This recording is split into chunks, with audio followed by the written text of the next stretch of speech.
Si je peux me permettre, moi je reviens je viens de passer 8 jours en Ukraine là, et j'ai accompagné des volontaires français. C'est-à-dire que vous savez, il y a un certain nombre.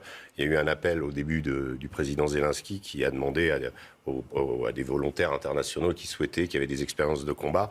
Et donc j'ai accompagné 3 Français, dont un qui a déjà été militaire avant, et 2 qui avaient combattu ensemble au Rojava avec les Kurdes contre Daesh. Donc des gens qui avaient des expériences militaires. J'ai passé plusieurs jours avec eux et j'ai eu la surprise, et eux aussi, de découvrir in fine que pour pouvoir aller dans l'armée ukrainienne, eh bien, c'est les Américains qui sont à la manœuvre. C'est-à-dire que nous, on a failli se faire arrêter. On a été confrontés à un Américain qui est venu nous dire « Ici, c'est moi qui commande ». C'est pas les Ukrainiens qui commandent, c'est moi qui commande. Je parle de la formation et de l'enrôlement dans l'armée ukrainienne de volontaires internationaux. Voilà. Le type m'a même donné son nom. C'est un ancien de la guerre d'Irak. J'ai fait mes vérifications. C'est un reportage qu'on peut retrouver dans le Figaro Magazine de cette semaine.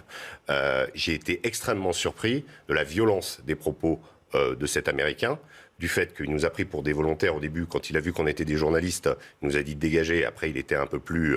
mais en l'occurrence, c'est moi qui commande. Vous enlevez les puces de vos portables, surtout les puces internationaux. On vous donnera d'autres puces, etc.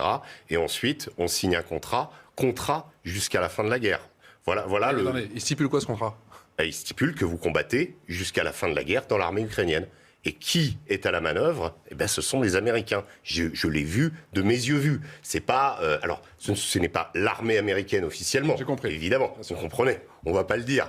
Mais en l'occurrence, c'est quand même quelque chose l'empreinte des Américains. C'est quand même assez significatif. On sait que là, hier, ils ont envoyé une centaine de nouvelles armes qui s'appellent des Switchblade, qui sont des sortes de drones qu'on envoie par mortier et ensuite qu'on peut téléguider, donc des nouvelles armes.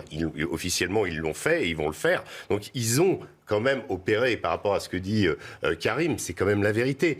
Moi, j'ai eu l'impression un petit peu, quelque part, que cette guerre, au-delà de l'aspect romantique, moi j'ai l'impression d'être avec les brigades internationales et in fine, je me retrouve avec le Pentagone, quoi, en face. Donc, cette guerre, c'est quand même une guerre russo-américaine, c'est quand même ça le fond du problème.